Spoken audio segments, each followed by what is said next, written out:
Hello everyone, welcome to the Stitchin Post. I'm Nancy, this is Knitting with Nancy, and it's been a while, so we wanted to touch base with you all and show you some of our new yarns. One of our favorite new ones, and again we love the company Monos, is Allegria. And Allegria, and you've seen before on our website, the worsted weight. This is the fingering weight. It is $33.45 for 445 yards of merino superwash with 25% polyamide. So it would be good for socks, shawls, sweaters, all kinds of things. But what I'm going to show you that's brand new, you're getting the sneak peek of it. It's just come out by Julia Farwell Clay. It is a pattern we have in store, and it's for sale for $8 or on Ravelry, either or. But it's called Pop Rocks Pullover, and it really is fun, and these make little pop rocks.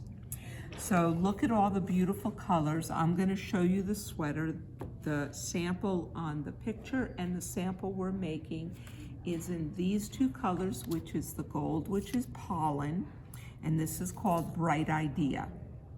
It takes two, depending on size, but up until the larger ones, two of the main color and one of the pop rocks, what you're gonna pop. And we curated a few here that we liked here in the store, but of course you could come in and put any two together. But like, look at these here. You could even do, whatever you want. I would put the pink with the blue because I'm a pink person. If you want to go a little subtler, not necessarily a word, you could use like the green in this. This is probably one of my favorite colors, and earth tones. There are a few new techniques with this, and Trish is going to come around so I can show you two of the techniques you will need for this sweater. And first she's going to get a close-up of what the pop rocks look like.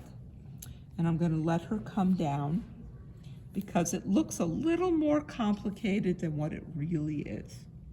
So you're going along in the main color, and then it asks you to knit 4 rows in your bold or pop color.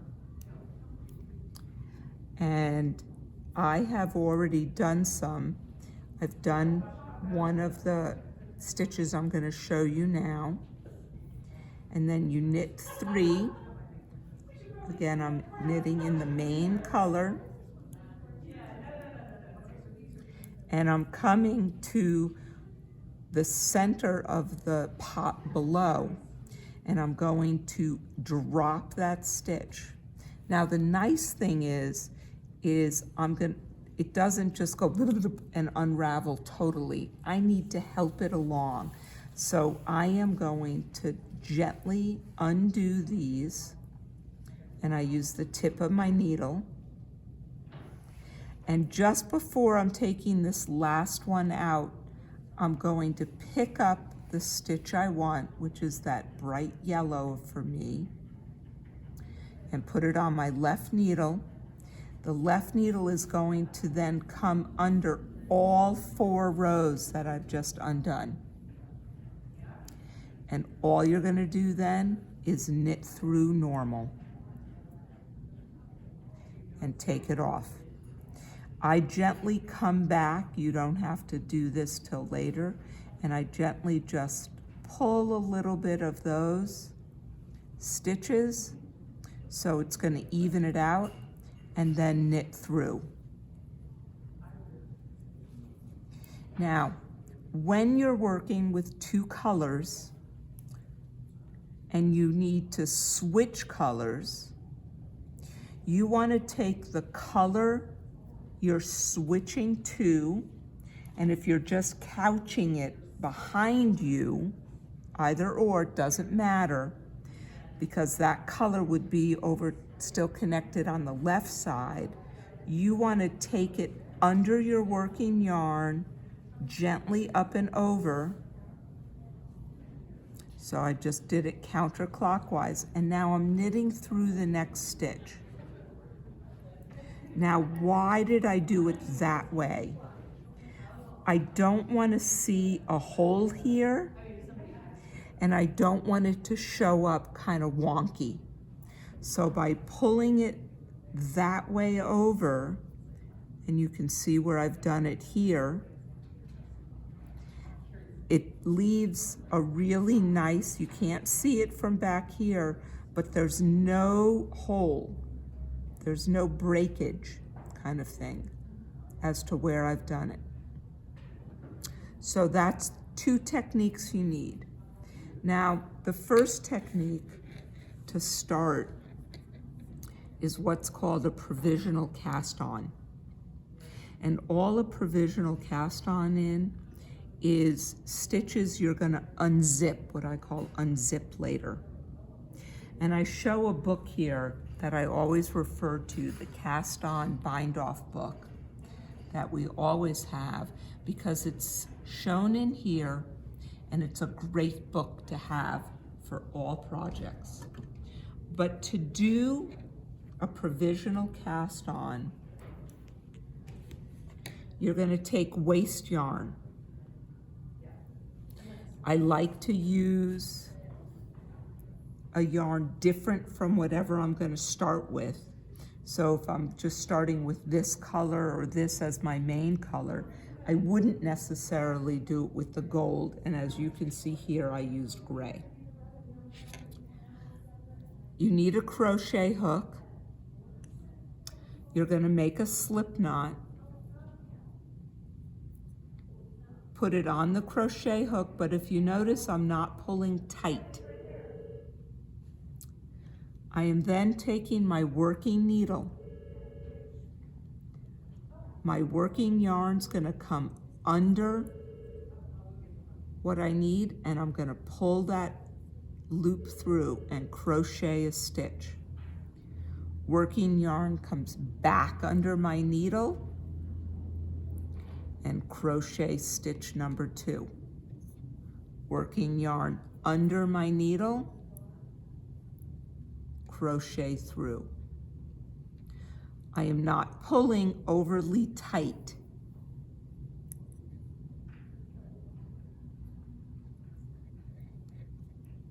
Now, when you are done and you have however many stitches you need, if I just let this go, it's gonna what I call unzip. So I'm going to take this through, leave a tail, and I'm gonna pull it through and pull taut.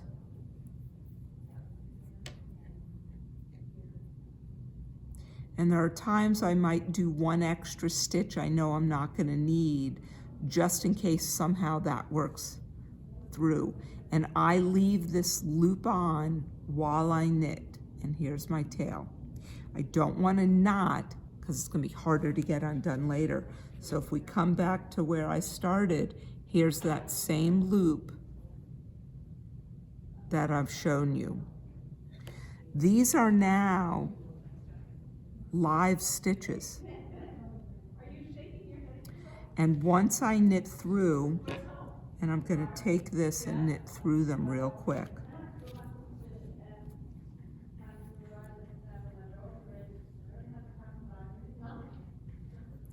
And I like to do a knit row first.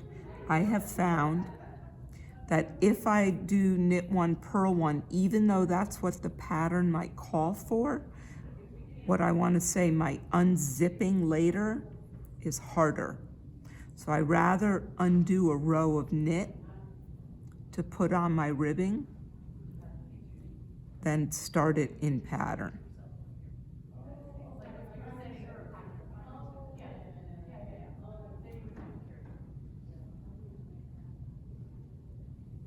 I'm going to knit through these last stitches.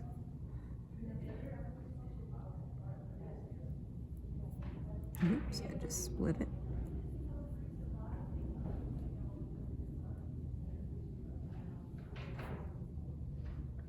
And I'm going to come through and knit 1 more row so I can show you how to unzip. And the book there shows you really well. So if I just knit through these, and it's awkward with the same needles.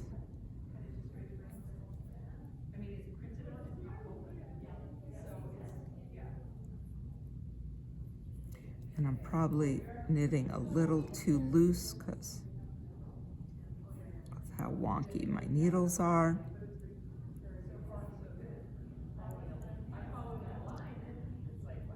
And now I have 2 rows here. So when I want to come and unzip,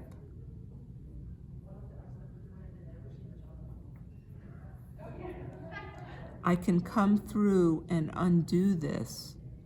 And as you pull through here, and I like to do, whoops, I just split it, sorry. I do one at a time because there's my live stitch right here. And it's harder to see right now, but that would be what you're picking up, those loops right here.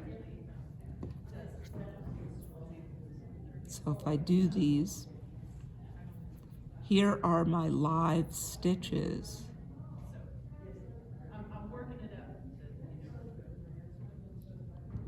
So that now I can do a ribbing or bind off, whatever you want. So I hope that gives you a little help. Come by or look up on our website to see our newest yarn. We're gonna put a beauty shot in of all the monos that we have up there because it is beautiful. And it's a company that we really want to support. It is women owned, it is dyed by women, it is from Uruguay, and it's just a really positive statement they say. And here at the Stitchin Post, we like to support women, especially in business. So I hope you enjoy it. Any questions, give us a call here and we'll see you soon. Bye-bye.